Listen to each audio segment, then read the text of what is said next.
नमस्कार। महाराष्ट्र और झारखंड में कौन मुख्यमंत्री बनने जा रहा है, इसको लेकर नया सर्वे सामने आ चुका है और नए सर्वे के हिसाब से कौन चेहरा मुख्यमंत्री बनने जा रहा है, क्योंकि एक नहीं दोनों राज्यों को लेकर ओपिनियन पोल के आंकड़े सामने आ चुके हैं। जो सर्वे के आंकड़े हैं वो मर्चराइज के आंकड़ों के हिसाब से झारखंड में अगला मुख्यमंत्री कौन बन सकता है, ओपिनियन पोल के हिसाब से झारखंड की सभी 81 सीटों का ओपिनियन पोल भी सामने आ चुका है।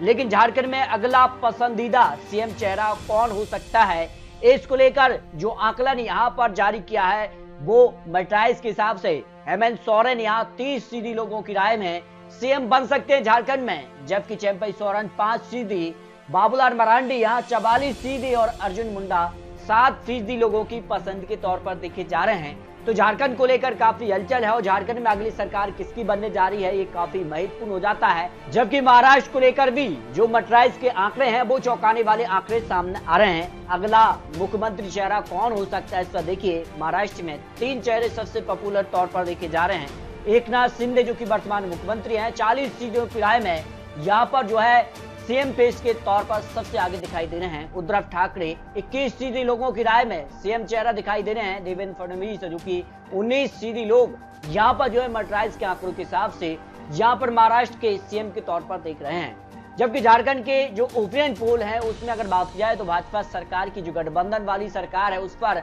44 सीधी लोगों की राय है कि आगामी विधानसभा चुनाव में जो परिणाम हो सकते हैं उसमें अगर बात की जाए तो भाजपा की जो गठबंधन वाली यहाँ पर सरकार की बात की जाए 44 सीधी लोग इस पर सहमति दे रहे हैं। कांग्रेस जेएमएम की गठबंधन वाली जो सरकार यहाँ पर उस पर 25 सीधी लोग, और किसी को पूर्ण बहुमत मिलेगा ही नहीं, ऐसे 19 सीधी लोग हैं, कह नहीं सकते 12 फीसदी लोग आ जाते हैं।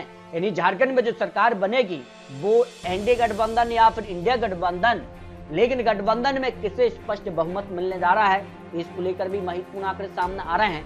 और झारखंड को लेकर जो ओपिनियन पोल है उसमें कौन बाजी मारता नजर आ रहा है। अगर बात की जाए तो हाल ही में जो लोकसभा चुनाव हुए हैं उसमें यहाँ पर किसे कितना नुकसान हुआ था, देखिए अगर बात की जाए तो ओपिनियन पोल में यहाँ भारतीय जनता पार्टी को लोकसभा चुनाव 2024 के लिए 47% वोट शेयर, और जो हाल ही का आकलन है उसमें 53% वोट शेयर की संभावना दिखाई दे रही है। जेएमएम कांग्रेस गठबंधन को 39% वोट शेयर लोकसभा चुनाव में, इस बार 28% वोट शेयर की संभावना दिखाई दे रही है। और झारखंड ओपिनियन पोल की अगर बात करें 81 सीटों को लेकर जो मर्चराइज का ओपिनियन पोल सामने आ रहा है, सबसे लेटेस्ट ओपिनियन पोल है, क्योंकि वोटिंग के ठीक पहले का ये सर्वे है उसमें भारतीय जनता पार्टी को 53% वोट शेयर के हिसाब से 45 से 50 सीटों का अनुमान सामने आ रहा है।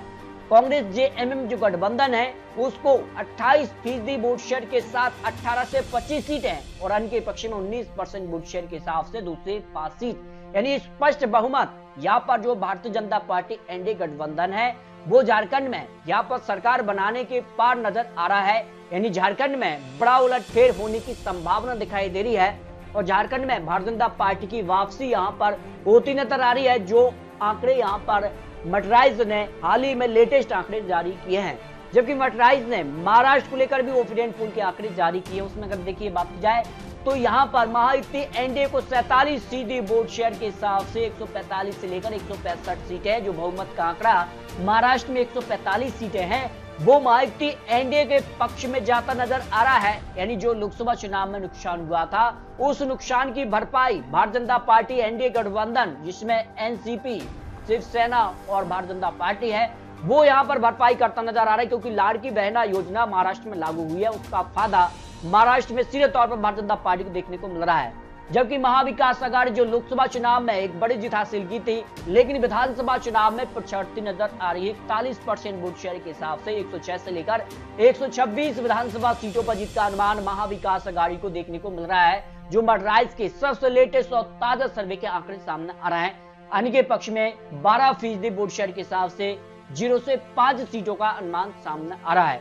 यानी दोनों राज्यों को लेकर जो मर्चराइज का सबसे लेटेस्ट और सबसे यहाँ पर ताजा सर्वे सामने आया, दोनों राज्यों में भारतीय जनता पार्टी एनडीए गठबंधन की सरकार बनती नजर आ रही है। यानी दोनों राज्यों में जबरदस्त फायदा यहाँ पर मिलता नजर आ रहा है।